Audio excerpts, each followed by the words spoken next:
What is up, Endgame fam? Welcome back. It's time to draft again on Underdog.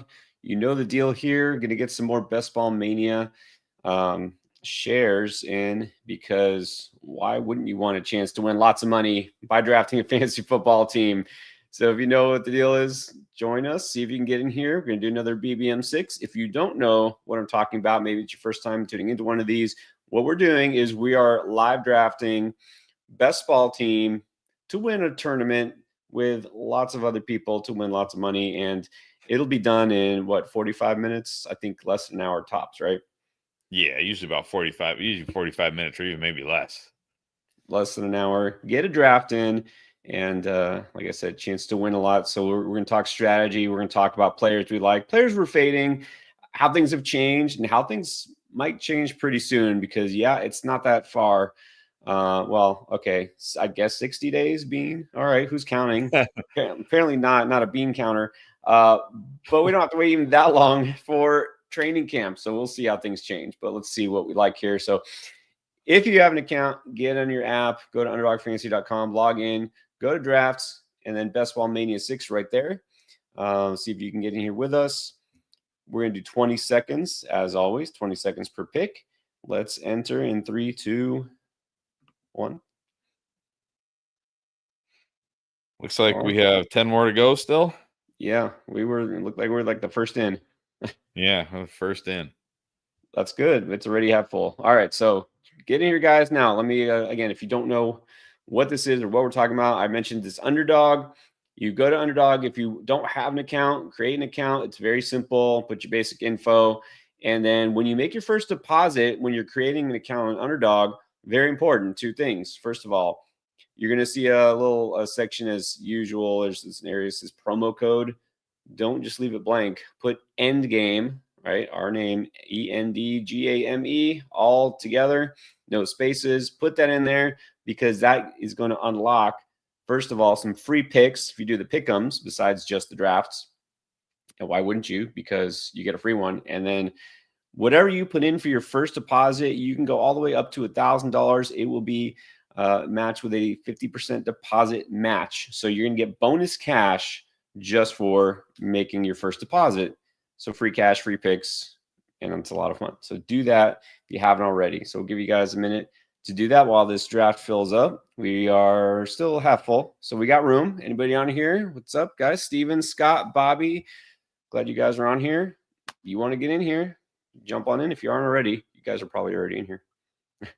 Probably. All right.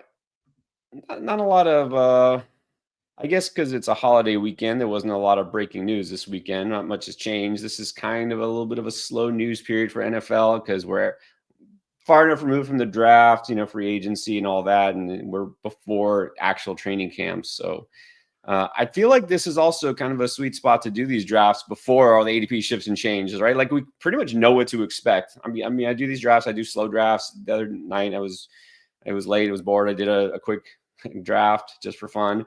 It's like I already know who's available, who's going to fall to me, but that's where you can take advantage of the guys you think are going to go up in ADP, I think. Oh, for sure. For sure. It's not quite as good as like before the NFL draft, but it's still a good spot to be drafting. And yeah, guys who are being slept on right now, who, are going to start getting positive buzz, whether it's injury buzz or suspension buzz, whatever it might be. Yeah, good time to draft them. And I think once you get past the first couple of rounds, everybody knows, right, who's going the first 3-4 rounds pretty much. But I think, who's a good value in the mid to late rounds? Everybody who's not a rookie. All the rookies are getting all the hype as usual. And some of those boring veterans are just nice values. So we'll see who we get. Right, this might be the first time I've had the 12 in a really long time. I'm excited. You got the 11. Look at that. Back to back. I'm 11. You're 12. I see Miguel's at the 5. That's not good for us. All right. Well, let's see how this goes. I'm excited. I have not had the 12 in a long time. I've not had a pick at the end of the draft in a long time. I've either had some early picks or middle picks. So I'm excited to mess this up.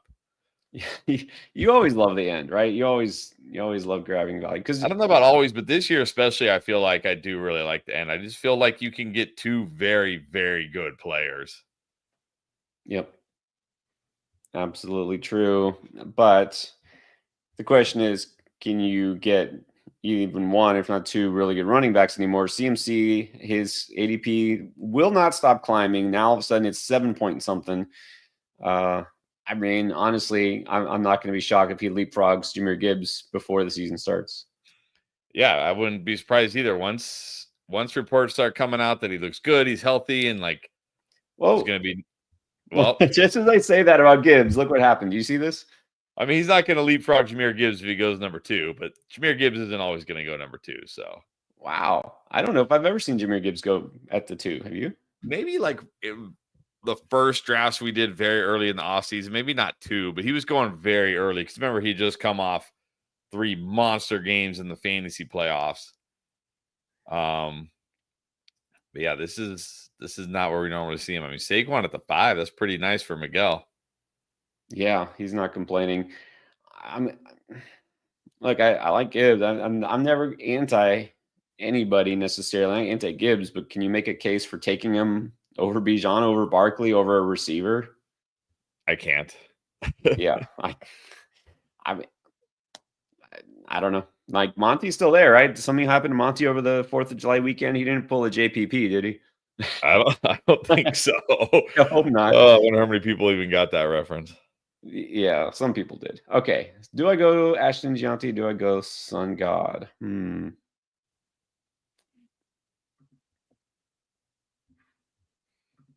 you better pick. I'll go Sun God. Well, now I might go, I'm considering RB here. That, Oh man. I almost really want to pull a trigger on A-Chain here, but I don't know if I have a lot of Brian Thomas Jr. this year. Let's go BTJ. yeah, if here you feel like there's no bad choices, these 5-6 players on the board. So like I could go Henry, happy. I go HN, I'm happy. I could go Drake London. I've been doing that, but I mean I have a lot of Derrick Henry, but it's still not enough. I mean, that's like kind of how I feel about HN right now. Like I have a lot of HN, but I feel like it's still not enough HN. Yeah. I mean, there's so many directions, and that's what we always talk about, the flexibility you have there. You can go double RB and just be great. You're set there, and you can just, hammer receiver, or you can mix it up like you did, and I did, go one of each. Or you take, Sun God Thomas, BTJ there. I could have gone Drake London. London, I considered it. Maybe I should have because I have more Henry than London, but yeah, like I don't think the only thing it might change is the roster construction over the next few rounds, right? But right. Again, I mean, really, when I look at the board from like the 8 through the end of the first round and then come all the way back to the 8, like for me, I would flip Lad McConkey and AJ Brown. But I look at those players like Christian McCaffrey, Malik Neighbors, Nico Collins, Sun God, Genty, BTJ, Henry, HN, London, Lad McConkey. Give me any 2 of those 8 guys. Yeah. Give me any 2. Now, obviously, when 2025 is over, we're going to look back and be like, oh, that guy ended up being a bust and that guy wasn't a good pick. But as we sit here right now, without knowing how the games have played, who's gotten hurt, give me any 2 of those 8 guys. Like if I have any pick really from like 8 on, I'm feeling good. I'm feeling pretty good. Like, cause it's like, I'm almost certainly going to get 2 of those guys, and whatever 2 of they are, I'm going to feel pretty good about it. Yeah. And, honestly, we know this. I think most people here who've done underdog drafts know this. It's your first couple of picks aren't going to decide if you win or not. It's going to be those late round values, the guys who go off that you got for nothing at the end of the draft. Those are the guys who will make a difference.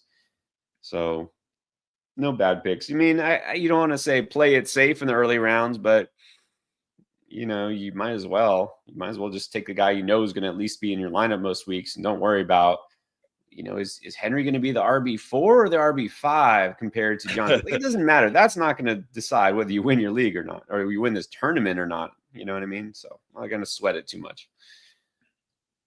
Okay. Again, don't hate the player. I hate the ADP, but Rashee Rice just went 18 overall. I'm not Dude, doing his that. There's no way. ADP is going nuts for no reason whatsoever. Well, exactly. Just like, oh yeah, I remember that guy. He's back. Like, come on, he's still competing for targets with plenty of other people. It's different than it was 2 years ago. Yeah, and I mean, he wasn't even like, he wasn't that good. I mean, he was good. He wasn't that good. He wasn't like, geez. All right. Let's see. Who can I possibly snipe you on? No. Josh Allen. You know what? I hardly have any Kyron Williams. I don't necessarily want an RB here, but I have a lot of Mike Evans. I'm just going to go Kyron, not because he's first on the list, but because I really hardly have any of him at all. Yeah, I have a decent amount of Evans, but I think I'm still going to go Evans here. And let's just go Tet. I like that. Yeah. Not going QB early this draft. I guess I'll go DJ Moore. I'm not dropping down to DK Metcalf. Sorry. No, I can't pull the trigger on DK Metcalf. Yeah, I can't do it. So one thing, it's not really news, more rumor, but the Steelers need a receiver. Tyler Boyd needs a home, and remember he played college in Pitt. He would love to be there. They need it seems like a logical fit. Doesn't mean it'll happen, but why not? A decent, reliable target at the slot. I mean, seems like a perfect fit, but I can't imagine that's too exciting for fantasy. Did you just mention Tyler Boyd? I did. I saw him. He's on NFL.com. Thought he retired. No, not officially. I mean, I guess, did he do like the Darren Waller retirement? I don't think I guess Darren Waller officially retired and then unretired, right? Yeah, Waller actually retired because, promising career as a rapper. But I don't think maybe Tyler Boyd didn't get as many streams. I don't know. So by the way, let's keep an eye out. Who takes Darren Waller in this draft and where does he go? Somebody's going to. You know what I decided I'm going to do? I'm just going to embrace it. I'm just going to, I could just fall into depression about the state of the Dolphins these days, and I could laugh at how ridiculous it is. But you know what? I'm going all in. I'm going to draft Darren Waller now wherever I can. I'm going to buy the Waller Dolphins jersey, assuming that they have made one. We're just all in on Darren Waller breakout rebound season. Yes. Good luck with that. We're going all in. Mm-hmm. Good luck. It's like the guy in the Matrix. Remember the end of the Matrix? The guy eating the steak. He's like, I know it's not real, but it tastes damn good. Like that's just going to be me with Darren Waller in fantasy. I'm just going to delude myself into thinking he's going to be breakout. Waller's cooked. We'll see. You can't say he's cooked because you don't know how he would have done last year. See, I'm pretty sure I know how he would have done last year. If the previous seasons were any indication, I pretty much know. Well, all right. We'll save that for another video. All right. Let me get to some comments here. By the way, I'll ignore you guys. Bobby, with a very broad question. What made you get into fantasy? The origin story. You want to tell the origin story again? Yeah, well, the origin story for fantasy football is a long story for me, so I'll skip that one. Basically, my family forced me to play fantasy football. I didn't want to play.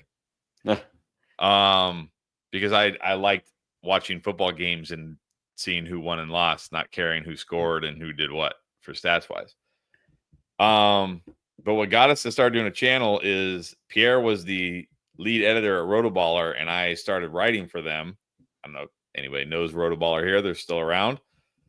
And then we started doing their YouTube videos for them. We actually did that in conjunction with Jake and Keith over at Fantasy Headliners. So it was the four of us. They would do half the videos and we would do half the videos. All right, hold on. I gotta get. Oh, this is actually. Oh, do I need another running back yet? I don't think so. I think I like these wide receivers too much to grab another running back. Sorry, not sorry. Yeah. And then COVID hit in 2020. Pierre's a teacher. I was a personal trainer at the time. Of course, no gyms, no schools in session. So said, hey, instead of doing these videos for Rotoballer and getting a fraction of the cost, and in fact, and look, if Rotoballer comes across this video, it's fine. You don't need to pay me. I wasn't getting any money from Rotoballer at that time. I was just doing these videos for free because I enjoyed it. They weren't even paying me, even though they were supposed to be, but I didn't care. I was like, whatever, I don't care. It's like, it wasn't a lot of money. So yeah, that's how we started. We started in 2020. We started like the third week of the season in 2020. We didn't even start before the season. It was like week 3, and we're like, let's just do it on our own. And we did. Here we are. The rest is history. Yeah, I mean, obviously the channel that you already told the story. My getting into fantasy, that was back in high school. I had a friend who was into it, decided rope us all into doing one, and haven't looked back. That was quite a while ago. Let's just put it this way. Yeah. We were all okay. I'm from Miami, and so the top pick was always Dan Marino. Number 2 picks was Steve Young, Jerry Rice. That's what we did. That predates me for sure. I remember like I rode the backs of Des Bryant, Matt Forte, Antonio Gates, Jordy Nelson. I rode the backs of these guys to a championship that year. Jordy Nelson, Packer and fantasy football legend. And this is what spawned my. It's funny because you used to call me Mr. Zero RB, right? Yep. And when I played fantasy that first year, I didn't know anything about strategy. Somebody showed me how to do waivers and all of that, and then I got really into it and I started like figuring it out. But when that season ended, I looked back on the season, and my first thought, like when I looked back on the season and thought like, okay, like what really worked? I was like, there were always running backs to add on the waiver wire throughout the season that I was able to add like so many different running backs. And in fact, I added CJ Anderson that year, league winner CJ Anderson, if you remember that, with the Broncos after whoever their lead back went down, and then their number 2 running back that everybody, like, he was that young, hyped up rookie or whatever that was supposed to be great. He went down really quick, and I got CJ Anderson. I said, I think it's more important to get wide receivers because you can just find running backs throughout the season. And that was before I even had heard of Sean Siegel and Zero RB. It just made sense to me intuitively that, hey, you don't really need to draft so many running backs early. And that proved to be a pretty wise strategy. All right, well, right now you got 1 running back, so let's see. Yeah, I'm going to get another one here, but I'm going to get Downs for a bring back, but then I'm going to get Pollard. All right, I figured. I'm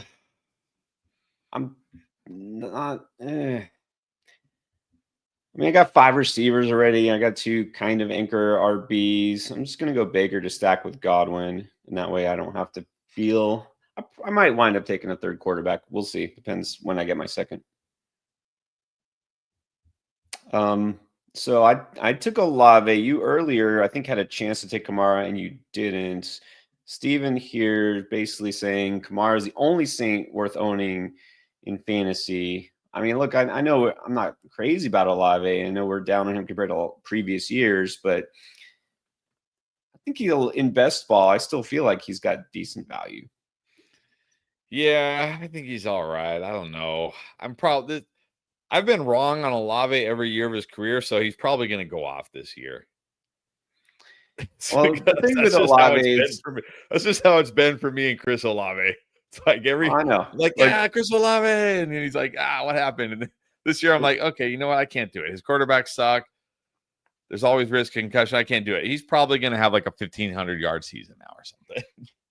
Well, I don't know about that, but like the thing is with last year, what's scary is the concussions, right? Like if not for those recurring concussions, who knows what he would have done, right? It wasn't even how bad the offense was, the quarterback play, and none of that was great, but still, he had his moments when he was on the field. It was just that, So if we hope and assume that's not an issue this year, I don't know if Tyler Shuck or Spencer Rattler, whoever's the quarterback, but somebody can get him the ball enough that he'll have a few big games.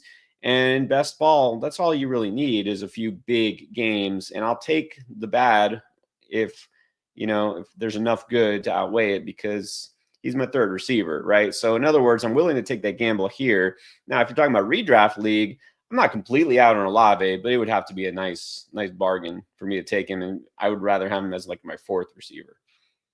Yeah, I definitely think I'm much more willing to take shots on him in best ball than I am in a redraft because, yeah, like you said, in redraft, you got the lows. The lows are in your lineup most of the time. So, yep. WPL. Again, right with Kamara, there's Harvey, who I've been taking a ton of, as you know. And again, he was right there in that range. Now, he's talking here about owning both Harvey and Dobbins. I'm assuming we're talking best ball since that's what we're drafting. You generally discourage taking two backs from the same backfield because you feel like it limits your upside. Is there a scenario like this Broncos backfield where you feel like you do it because maybe you get Dobbins first half, Harvey second half, or alternate big games if you feel like it's a hot hand situation? Is there a scenario where you can see yourself taking maybe both these guys or both backs from a different offense? not in these underdog drafts, but in redraft, sure, because especially like Harvey Dobbins is a good one because Harvey goes like 5th, 6th round, depending on your league, or and Dobbins goes very late. So you can easily get both of them in redraft without, investing major draft capital. But in underdog, again, I don't want to have both backs from the same backfield because what if it's a 50-50 split? Now you're not getting any upside from either of your backs. Yeah. I am tempted to go Purdy Caleb here. I don't think you want Caleb. Actually, that's fine. You can take him because Only because I have Odunze and Jennings who both play week 17. Yeah, I'm going to do this. A little different here, but I'm going to do this. All right. I'm going to take my second quarterback just to be done with it because I got Sun God. Here we go. Goff, because I don't now have. I have the week 17 Bears Niners stack with Odunze and Jennings, and I have both QBs in that game. So, nice. And I'm probably going to be done at QB now. Yeah, I feel like if you take two quarterbacks by now, you don't need a third, right? Because you're just occupying a roster spot. You don't need to.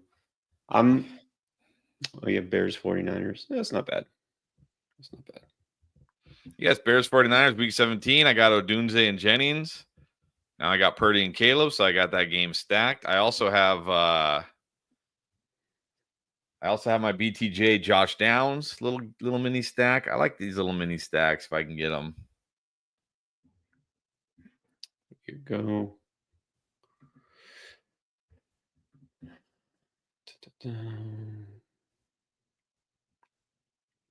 Wow. Shots fired. Dark City saying Calvin Ridley is fool's gold. Think so? Well, obviously I don't think so. I've talked about Calvin Ridley a lot. I think we could see he feels like Terry McLaurin felt last year. A older wide receiver, not dusty, but older, getting up there in age. I talked about Terry McLaurin a lot last year, and I talked about how he had like the third most unrealized air yards and all these deep targets, and how Jaden Daniels was going to, be that deep connection was going to hit more, and it did. I feel the same way about Ridley and Cam Ward. Now, I'm not saying Cam Ward's going to be as good as Jaden Daniels, but let's not forget, going into last season, Jaden Daniels was a guy that a lot of people said, like, oh, that's a risky pick. It's a risky pick. That's not a sure thing. Now, of course, everybody thinks he's like a stud after 1 year. So I think Cam Ward is going to help Calvin Ridley. I mean, Calvin Ridley had over 1,000 unrealized air yards last year and the third most deep targets. Like, yeah, his quarterbacks couldn't throw the deep ball at all. So I think Calvin Ridley's good where he's at. Yeah, I'm right there with you. Obviously, being a slight fan of Cam Ward, I believe in Calvin Ridley. Remember, he's getting an upgrade at quarterback. No matter whether you love Cam Ward or not, it's not Will Levis. So, I think it's time to get some backup running backs here. Grabbing some Ray Davis just in case. Not saying I think Cook's holding in or out or whatever, but it still doesn't hurt.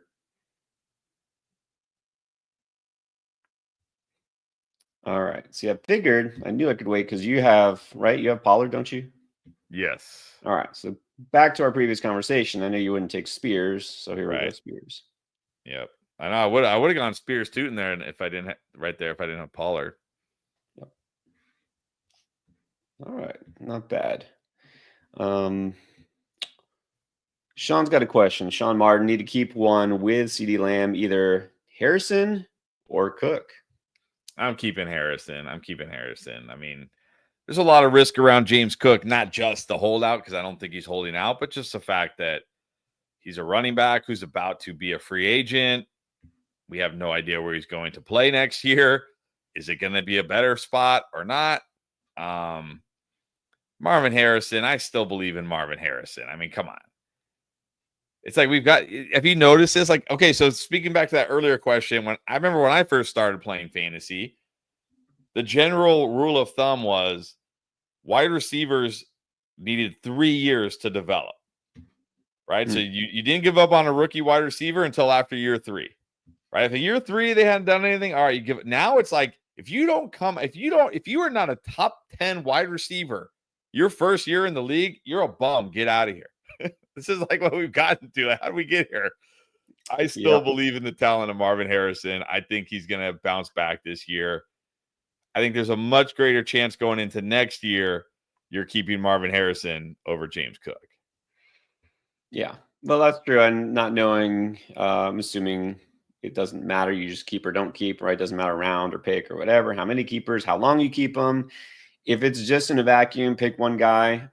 I'm going to go Harrison. And, I'm a little hesitant about Harrison's thinking that he'll break out. But even if he just takes a slight step forward from last year, I still think just much smarter to keep him. I like Cook. I'm not scared of Cook this year, but I think you got to go with the receiver here.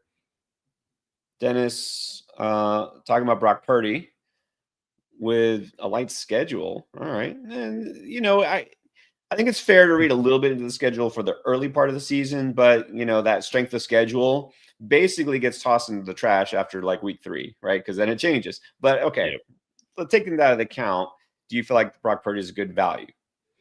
Yeah, and honestly, it has nothing to do with the schedule. I haven't even dove into it. I think schedule talk in July is the most overrated thing because injury, I mean, a key injury can turn a great defense into a poor defense, or, one or two guys developing, either a rookie or maybe like a second or third year player developing into a stud, can transform a bad defense into an elite defense.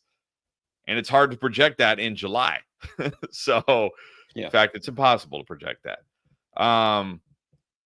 But I think Brock Purdy's a great value. I mean, this is a guy who's even last year, given the worst circumstances, right? Didn't have his stud running back, missed Trent Williams for like the back half of the year, didn't have his number 1 wide receiver. His number 2 wide receiver was complete dust and out of shape.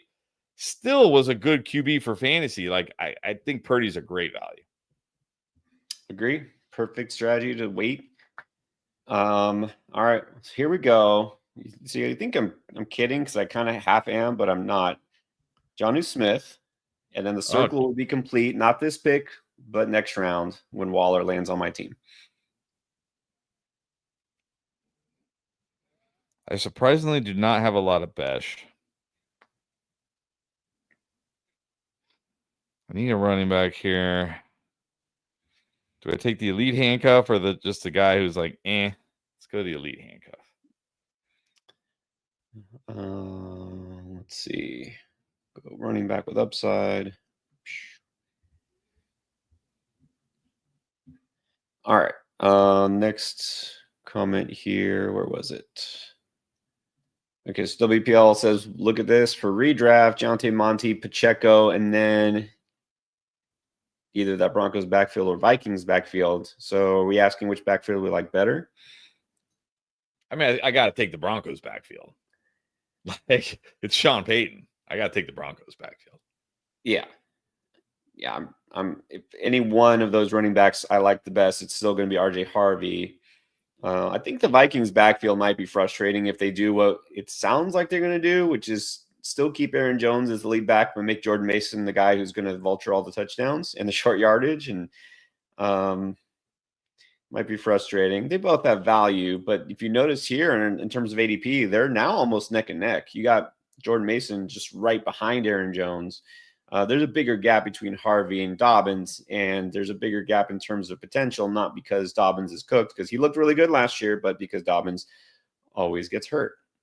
Yeah, that's the thing. We can almost guarantee that Dobbins will get hurt, but I still think Dobbins is a great value in drafts because he's one of these guys you can take, very late in your draft. So even if you get what you got last year out of Dobbins, you're gonna feel great. Yeah, well, exactly in this format. I mean, I know you're talking redraft here in this question, but especially in best ball, you don't need a whole season out of them. All right. Let's talk late round RB from Zach. He's saying it's a super flex league. Got Tank Bigsby, Rashad White, Isaac Guerrero, Braylon Allen, Ray Davis. He's saying dynasty. He's saying dynasty. Dynasty. Okay, well, I mean, they're all pretty young. I mean, I'm assuming that's Rashad White. I would think so. I mean, it's between Tank and Rashad White for me. I probably go Rashad White over Tank and just pray, because Rashad White will also be a free agent next year, and just pray that he signs somewhere decent. Like Guerrero, Braylon Allen, Ray Davis, are those guys ever going to really be more than handcuffs? Like, I guess the hope if you get Ray Davis is that James Cook leaves in free agency and they make Ray Davis the guy, but he's seen plenty of times where people just assume that's going to happen and it doesn't happen. Right. This is true. I mean, if we thought something was happening with Breece Hall, then yeah, it would be Braylon Allen possibly, but hold on. Let me get our picks in here because it's our turn, and I'll answer that question real quick. I need a receiver. Sorry, I can't buy into Alec Pierce. It's going to take more De'Ami Brown. Why not? De'Ami Brown's starting to get some serious hype. Yeah. Okay.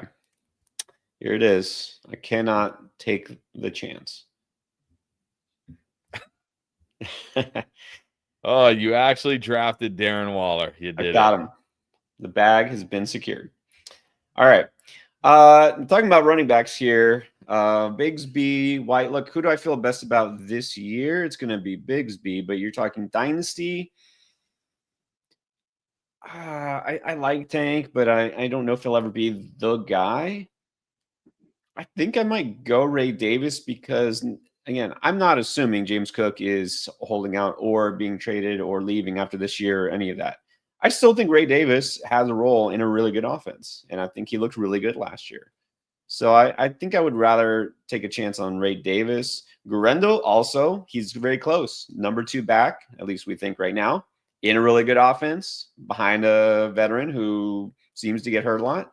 Guerrero has a ton of upside, but guess what? Guerrero gets hurt a lot too, and he's only been in the league a year. So I have my questions, and the Niners really don't care who else they put in there. If it's not CMC, right? They'll drag anybody off the street and put him at running back. So I don't feel as stable about a guy like him. And, White might have the best value this year, but yeah, he's also a little older than these guys, and Bucky's there. So I would probably go Ray Davis first and Tank second. But I don't think there's a huge difference between all of these guys. Right. And yeah, this could come down to like some random thing, right? Like James Cook gets hurt, Ray Davis takes over, and then they say Ray Davis is going to be the guy next year, or so, or say like, yeah, these are all kind of like dice roll handcuff type running backs. So yeah.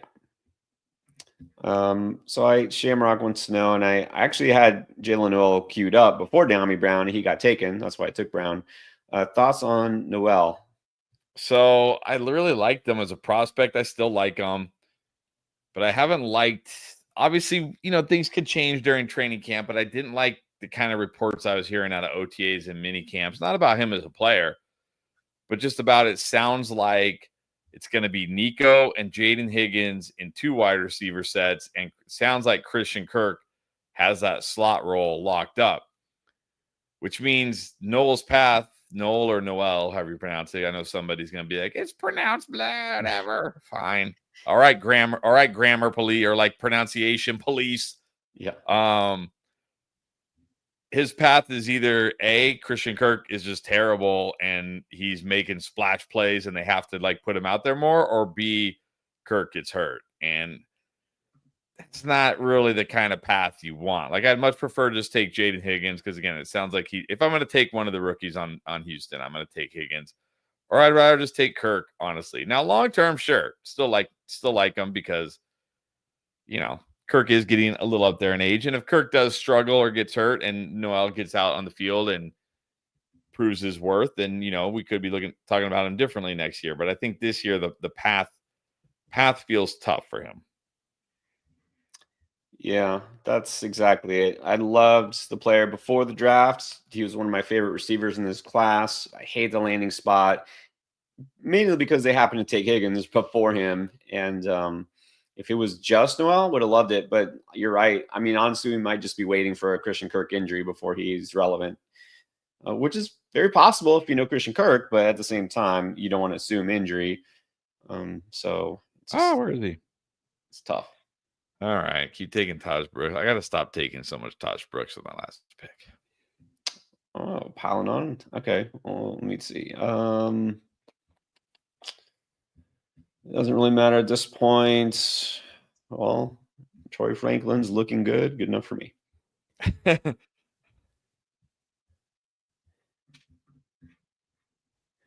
And short version of this from Dennis: the temperature for Tyreek Hill. Well, it's not good, but I'll say this: I think with the John, like, he went in the second round in this draft. There's no way I'm taking Tyreek Hill in round 2. I'm probably not taking Tyreek Hill in round 3. But I will say, with the Jonnu Smith departure, because one of the things about Tyreek Hill last year wasn't just that he looked bad. He was 3rd on the team in target share, behind both Achane and Jonnu Smith. So it wasn't just that his targets went way down. His target share went way down. The previous years, he was over 30% target share. Last year, 21. Well, Jonnu's gone. I got to think his target share is at least going to go up to make him at least, stay afloat and not be a complete bust. But man, you can't feel good after last year. No, I feel like his ADP might overcorrect, right? Because people are fading him, and now after this trade, people are like, "Oh, that means Tyreek Hill is going to get a ton of targets again." And now you see what happened. He was taking top 20 in this draft. Yeah, that's too high. That's too aggressive. All right, and Jeremy, easy question. Just got here. Well, the draft just wrapped up. Drafting Best Ball Mania 6 on Underdog. So you see there, we've done this quite a lot. We're going to continue to do it as long as it's open. So let's see how your team wound up. You with Purdy, Caleb Williams. That's a duo. I like it. Quarterback. I've done that a couple times myself. I would have considered taking Caleb Williams because I had DJ Moore, but you did that because you stacked with Rome, right? Yeah. So I got Rome and Jennings, and like I said, they both play week 17. So you got that game stacked, which I like. To go with BTJ, Evans, Tet, Downs, who I haven't taken a lot of Downs. I'm not as high on Down. Like people are hype every offseason. Downs is one of those players that gets major hype. Like every offseason, this guy gets major hype. I still have my doubts, but he plays the Jags week 17, so it gives me a bring back in case that game's a shootout.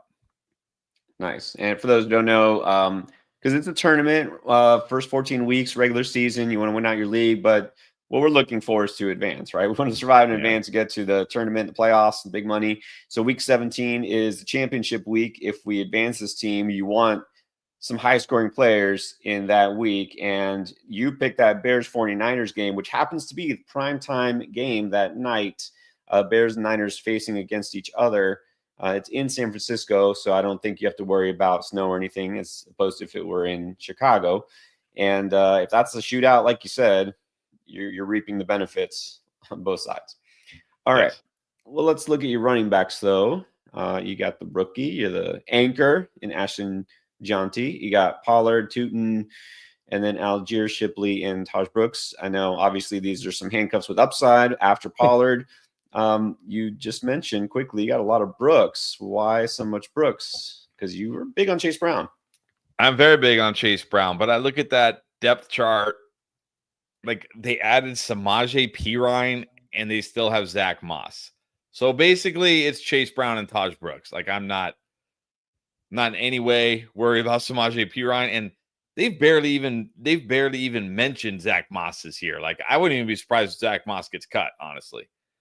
So I just look at Taj Brooks as like a guy like, hey, if Chase Brown gets hurt, which as much as I like Chase Brown, I also realize he's not built for 300 touches, even though they're going to try to give him 300 touches. If he goes down, they might have to give the ball to Taj Brooks. So he's just like a late round dart throw type of guy. But I've drafted too much. I got to stop drafting him. It's just when I look at the list of running backs there, I'm like, I don't like any of them. I guess Taj Brooks. Well, that's what it's all about, right? That upside, the what ifs. That's exactly what we're going for. I mean, if you take Zach Moss, you don't feel the same as if you would have taken the rookie. But even like who's still available, you could have taken Jerome Ford. Does Jerome Ford have that league winning upside? I don't think so. I've thought about taking Jerome Ford a few times. I do feel like Jerome Ford is being slept on, but I can't do it. We've even seen in years past when he's the last man standing, they somehow make it so he's not the last man standing anymore. Yeah, when they went out of the way to draft 2 running backs in the first few rounds, it doesn't make you feel like they have big plans for Jerome Ford. So there goes that upside. All right, and then your receiver room, typically your strength is, so you got Odunze and Jennings. You were talking about Downs and Besh. And then at the top, you happen to have BTJ, Mike Evans, and Ted. So I think you're pretty happy with this. Yeah, I love the wide receivers here. Running backs risky as usual, and then tight ends are fine. And they are tight ends. Nothing like my tight end room, but we'll save that for last. All right. Okay, so I got Baker and Goff. They are fine. Yep. Henry and Kyron, again, it's nothing personal. I just find myself feeling like he's always a little too touchdown dependent, a little too on the verge of being replaced at all times, even though he somehow manages to not be. But I feel like it's always a little early for Kyron. But look, Henry and Kyron are my 2. And then I actually like my depth at running back. But what do you think? Yeah, I agree. And I kind of feel the opposite about Kyron. I mean, yes, he's touchdown. He's one of these touchdown dependent running backs for sure. But I feel like every year people find reasons to like, you gotta avoid Kyron Williams. Last year it was Blake Corum. This year I don't even know what it is this year. Like it's just, you know what I mean? But he keeps chugging along, getting all the touches, putting up big fantasy weeks. I think Kyron Williams is a great value this year. Yeah, I was probably leading the parade there, right? Finding reasons to ditch Kyron, and Blake Corum did not pan out, but oh well. So there you go. And again, upside for your backups. And you've been taking Brooks. I now probably have too much of Monangai of Chicago, so maybe that'll be my last year. Receiver here, I went Sun God, DJ Moore, Olave, Godwin, Reed, De'Ami Brown, and Troy Franklin. All right. Yeah, I mean, there's plenty of upside here. Obviously, a lot of boom bust guys, but that's okay in this format. What you want? Bust, totally fine. And then here it is. The moment we're waiting for. Evan Ingram, solid. Jonnu Smith, and the man, the myth, the soon to again be legend, Darren Waller. They don't even have his team or his bye week yet. Come on, Underdog. Put some respect on the man. Give him a team. Respect on Put him in Darren the Waller. jersey with a cape on him. Something. It's been like a week. Get this guy's team and bye week up there already. I know. Look, it's a fit. Like they're like waiting. You know, like is this real? Like making sure it was like a hoax. Yeah, they're like, hold on. No joke. When I saw that tweet, I thought I'm like, I have to be looking at like one of those. Like it's not Tom Pellisario. It's like Tom Pellilario or something. You know what I mean? Like one of those joke accounts or something. I'm like, there's no way this is real. It's real. Oh, it's real and it's spectacular. So there we go. Hey, he's my third tight end, so I won't need him because of the volume. Jonnu Smith. Well, you better hope you don't need him because I don't even know if he's gonna.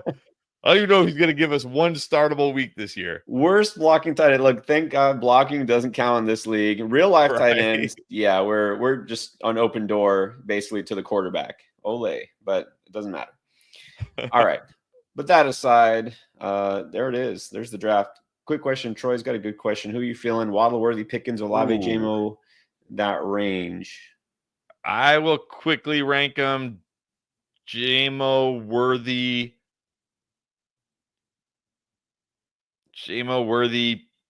Pickens, Waddle, Olave, I think. But yeah, JMO's for sure number one. Waddle, Worthy, Pickens getting close for me. Olave's last. Yeah, I'm trying to be realistically optimistic about Waddle. I put JMO, and then I think I'm going to go Waddle, and then Worthy, Pickens, Olave. So in best ball, I don't know if that changes. No, probably not. These guys are all kind of boom bust. All right, guys. So I know y'all asking we're going to do another. Well, we're not going to do another right now because we have a baseball stream we're going to get on. You might not know.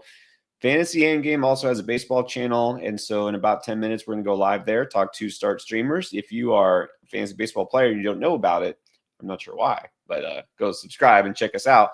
If you aren't a fantasy baseball player, do us a favor, go subscribe anyways. You don't have to watch. Just drop by, give us a like, subscribe, and maybe say what up. And if you want to do another one of these with us, or you want to just watch and see what's changed, we're going to do plenty more best ball drafts. Might even do another one tomorrow night, but you'll know if you hit not only the subscribe button, but also turn on notifications so you know as soon as we go live, and we'll see if we can build another tournament winning team. All right, guys. Thanks for watching, and we'll see you on the next one.